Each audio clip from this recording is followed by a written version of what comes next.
Meu amado, bem-vindo de volta à nossa escola bíblica. Nós estamos fazendo o estudo no livro de Jó e esse é o nosso segundo encontro. Nós vamos iniciar agora o estudo do primeiro ciclo de discursos ou debates entre Jó e os seus amigos.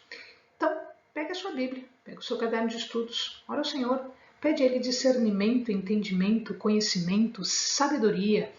Pede a Ele proteção para que nós possamos desvendar dos seus mistérios. Muito bem. Quando Jó sofre todas estas perdas, alguns amigos ficam sabendo e 3 destes amigos vão até Jó para prestar solidariedade, para apoiá-lo nesse momento que é um momento de bastante sofrimento, de bastante tristeza e que ele precisa de pessoas para apoiar. Como é que nós vemos esses sinais de tristeza? O texto fala de algumas coisas e que os hábitos daquela região e daquela época nos mostram que eram hábitos que demonstram tristeza, consternação. Eu estou triste por demais, eu estou paralisada de tristeza. Como assim? Então a primeira coisa, e isso não acontece só aqui, acontece em outras passagens da Bíblia, quando uma pessoa está muito triste, consternada, quando ela está impactada pelo que aconteceu, a sua primeira providência é rasgar as suas vestes. Isso demonstra que ela não aceita aquilo, que ela está triste com aquilo, que ela está consternada com aquilo. Uma outra situação é rapar a cabeça. Então, eles retiram todo o cabelo em sinal. Toda vez que você via uma pessoa com a cabeça raspada, significa que ela está passando por uma situação bastante triste, bastante miserável mesmo.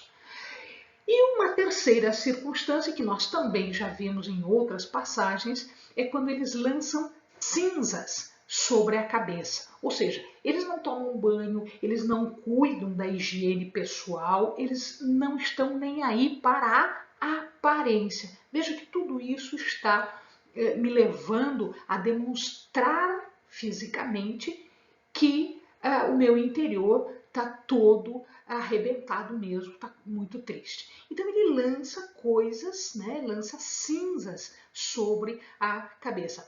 Em alguns casos nós vemos que eles se sentam sobre cinzas. Sentar-se sobre cinzas é sentar num lugar onde você joga restos de coisas.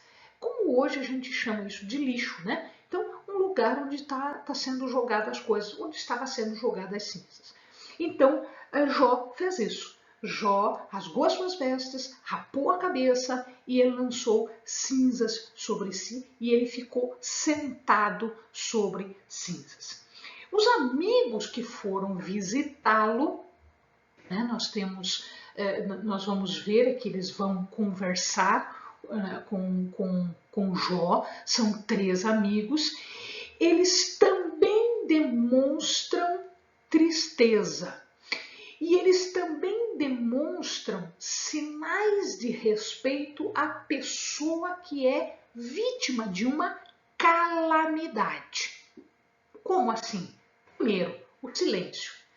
Diz a palavra que eles ficaram 7 dias sentados na cinza, portanto com roupas rasgadas, sentados na cinza, do mesmo jeito que Jó estava.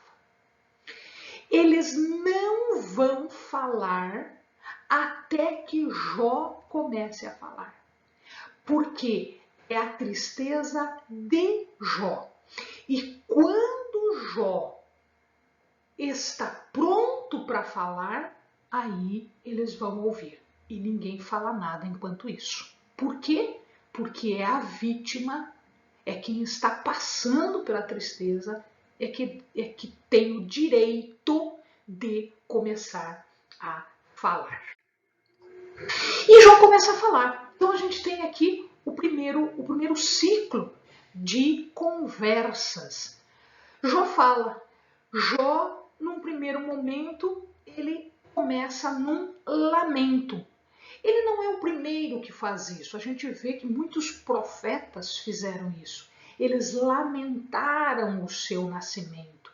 Jó, ele estava numa tristeza tão grande que ele achava que a sua própria vida era ruim, era má, que não devia nem ter acontecido.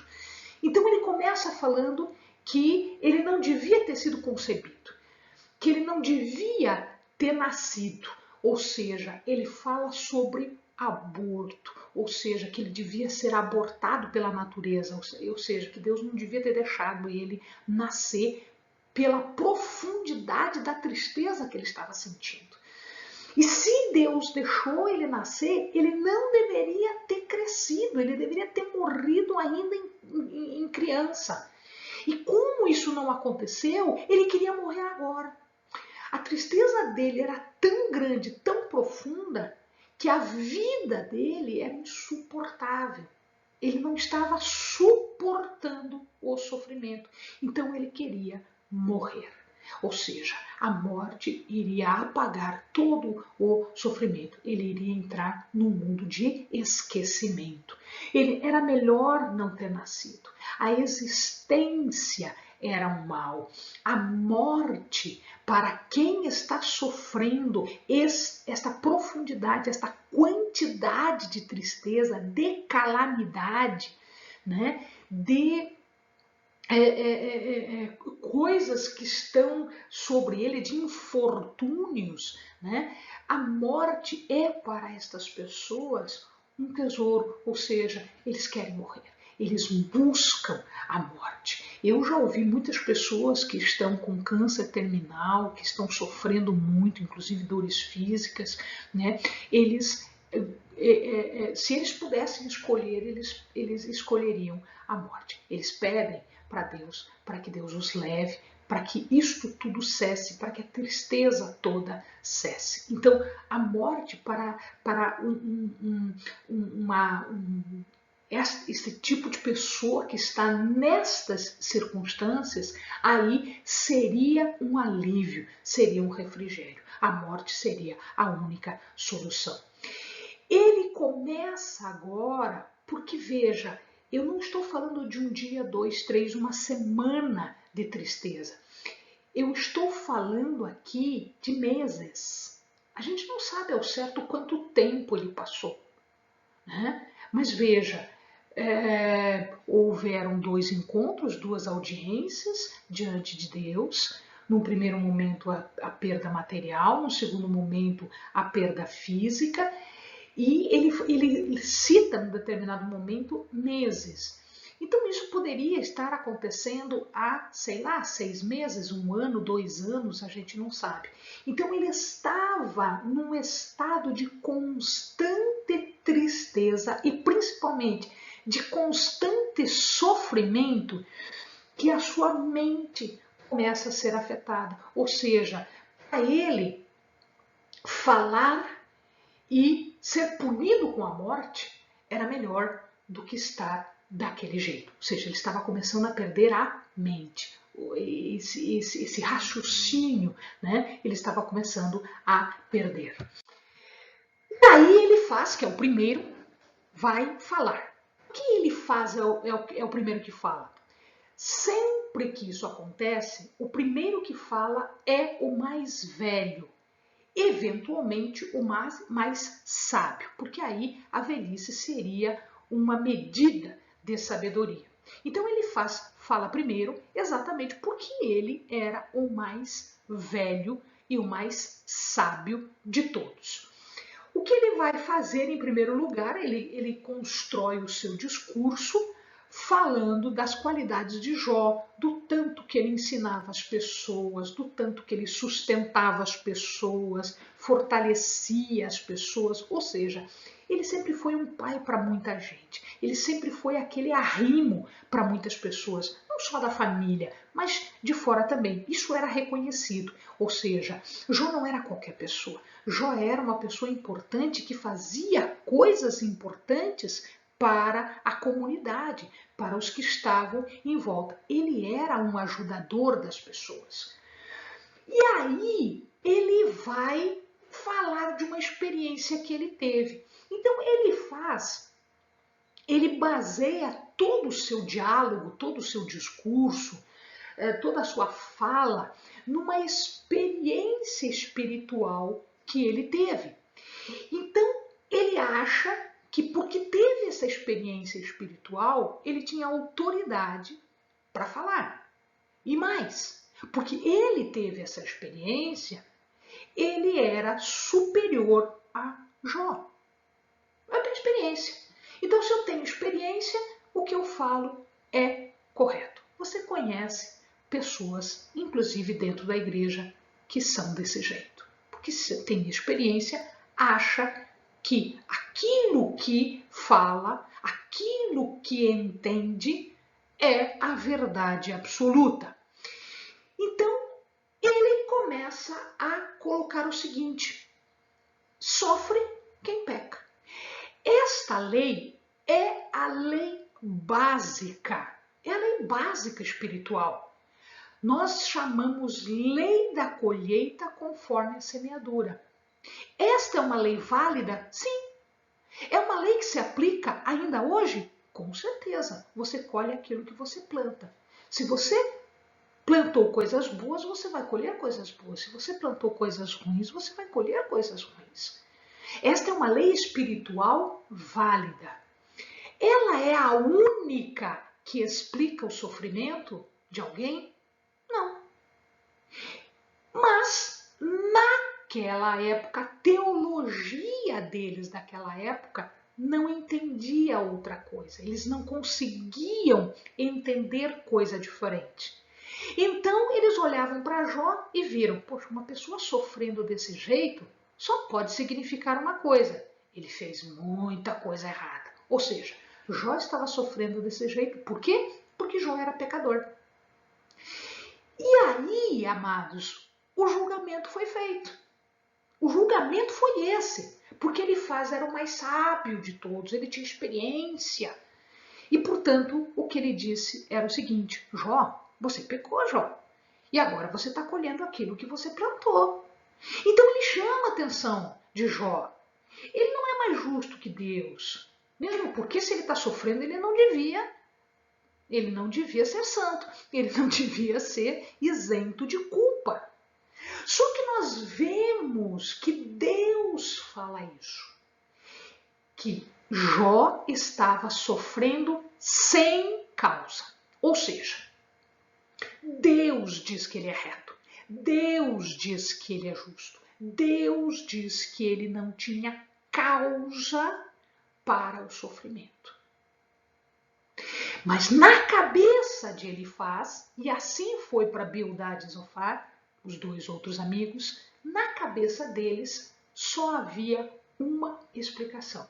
Deus é justo, você não é. O padrão de justiça é Deus, o padrão de justiça não é você, Jó. Se você está dizendo que é justo, alguma coisa está errado. Não é a tua justiça, é a justiça de Deus. Alguma coisa você está fazendo de errado.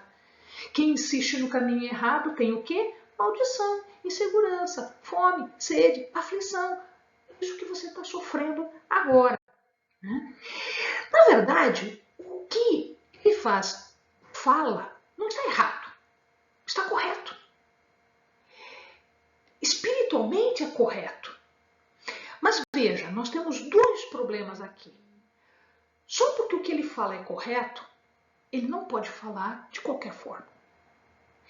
Ele falou de forma dura, de forma cruel.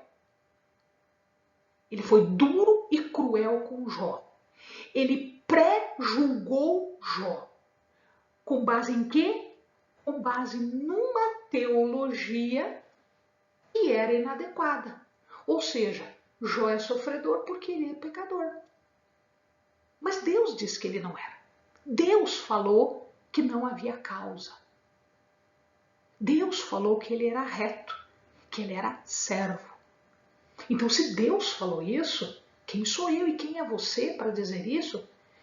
Quem é Elifaz para dizer isso?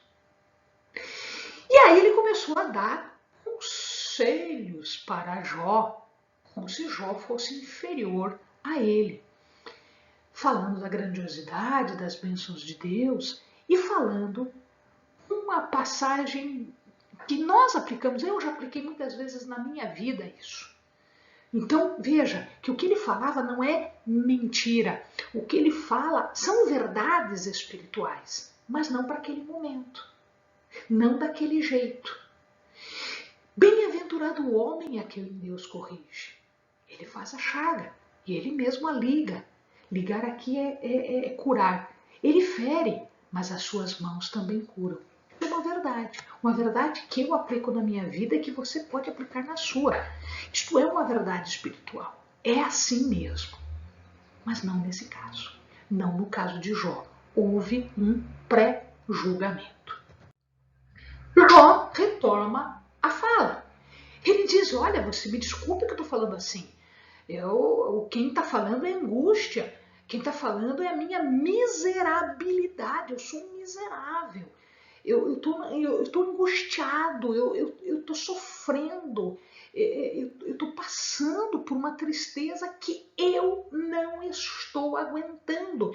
Então, o que eu estou falando, o jeito que eu estou falando, ele decorre disso. Né? Eu não sou arrogante, mas eu sou inocente. Não sou arrogante, mas eu sou inocente. Ele reclama que os companheiros não dão, né? Que não está dando compaixão. Ele precisa de compaixão agora. Ele não precisa de reprimenda, ele precisa de ajuda, ele precisa de apoio, ele precisa de compreensão. E aí ele diz, você disse que eu estou errado, então onde eu estou errado? Me diga onde eu errei e eu conserto. Veja como ele não tinha maldade. Ele não estava negando um pecado. Ele estava dizendo onde eu pequei para isso tudo estar acontecendo comigo. E depois, mais a mais, eu não quero discutir com vocês, eu quero discutir com Deus. Né? Você está achando que eu sou culpado, mas eu tenho que me defender perante Deus, porque Deus é que deu a sentença. Né? Será que aquilo que nos acontece, e agora mais um pensamento aqui, para você pensar, meu amado, o que nos acontece por conta da nossa justiça ou por conta da vontade de Deus? Isso aqui é questionado no livro de Jó. É a vontade de Deus ou é a nossa justiça? Então vamos lá. Será que Deus é voluntarioso? Ele quer porque quer? Ou por causa da justiça, da nossa justiça? Você vai ver que não é nenhuma coisa nem outra. Você vai perceber que existem razões que não é a nossa justiça, mas que não é uma vontade sem razão de Deus. Deus é voluntarioso, como qualquer pessoa tem vontade e é assim que eu quero que seja. Não, tem um fundamento. A gente vai ver daqui a pouquinho. Ele queria morrer. Queria morrer por quê? Porque ele não queria blasfemar. O seu sofrimento era tão grande e tão continuado que ele não estava mais aguentando. Então ele queria ou me mate, ou me explique, ou pare de me punir. Me mate, me explique, ou pare de me punir. Né? Jó estava com feridas pelo corpo todo. Jó não conseguia dormir, descansar, ele tinha pesadelos, visões aterrorizantes. O problema de Jó é que ele começou a ficar descuidado com as palavras. Amado, cuidado quando passamos por uma situação de calamidade, de tristeza, de infortúnio, nós temos que tomar cuidado com as nossas palavras. Ele começou a ser descuidado com as palavras. Ele não pecou, ele não blasfemou, mas ele começou a ser descuidado.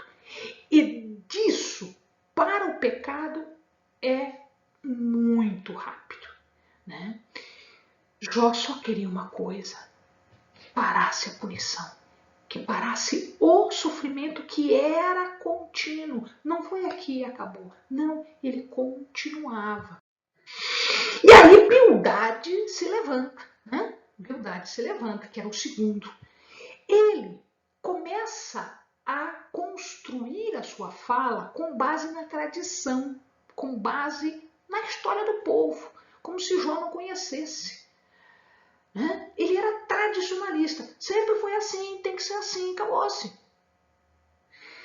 Ele dá a entender que Jó não é puro, que Jó não é reto, que na verdade Jó é um insolente, um irreverente, que não tem reverência à pessoa e ao nome de Deus. Na verdade, Jó, confesse, você é pecador, você está sendo insolente.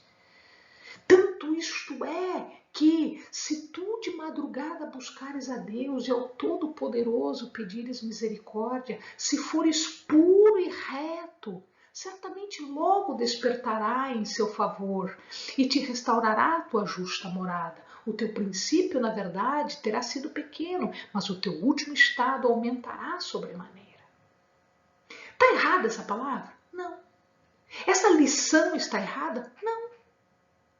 Ela está certíssima. Eu tenho que observar isso, você tem que observar isso, nós temos que observar isso. Nós temos que buscar a Deus, nós temos que ser puros e retos. Entretanto, não era o caso de Jó. Uma verdade, ela pode ser aplicada com benefício somente no caso em que ela se aplica. Eu não posso aplicar para qualquer coisa. Jó não era o caso. Ele era puro e reto. Deus falou que ele era. Deus falou que ele era. Quem é a Bildade para dizer que não? Quem sou eu para dizer que não? Mas a lição está correta. Nós temos que buscar a Deus de madrugada, nós temos que buscar a Deus misericórdia, nós temos que buscar a Deus. Nós temos que nos arrepender para que o nosso estado mude. Isto é verdade. Mas não no caso de Jó. A verdade que nós falamos sem amor, num contexto errado, aplicando de forma errada para a pessoa errada, não tem virtude. Não tem virtude. Não tem sentido. Se Jó afirma inocência, continua Bildade, reclama da dureza do sofrimento, ele está dizendo então que Deus é injusto. Então é isso que Jó está falando? Que Deus é injusto? Ele é inocente. Então ele está sofrendo por injustiça. Então Deus é injusto? Jó era tão culpado. Olha que facada deu Bildade em Jó. Jó já estava sofrendo. Aí o que Bildade fala para Jó? Jó, teus filhos morreram por isso. Você foi culpado dos teus filhos morrerem. Olha o que ele fala para um pai que perdeu 10 filhos ao mesmo tempo. Teus filhos morreram por causa disso. E eles morreram porque eles também eram pecadores. Amado, olha a crueldade, a malícia de Bildade. Se Jó se voltar a Deus, diz ele, haverá mudança. Certamente Deus não rejeita o reto, nem toma pela mão o malfeitor. Ele ainda encherá de riso a tua boca e os teus lábios de alegria. Os teus aborrecedores se vestirão de confusão e a tenda dos ímpios não subsistirá. Na verdade, Bildade está profetizando uma coisa que vai acontecer lá na frente. Só que ele fala para Jó num sentido maldoso. Porque Jó não é este ímpio pecador. A mensagem está correta? Corretíssima. Eu tenho que aplicar isso na minha vida, você tem que aplicar na sua. Mas não era o caso de aplicar na vida de Jó, porque não era esta a circunstância. Era muito acima do que eles imaginavam que fosse.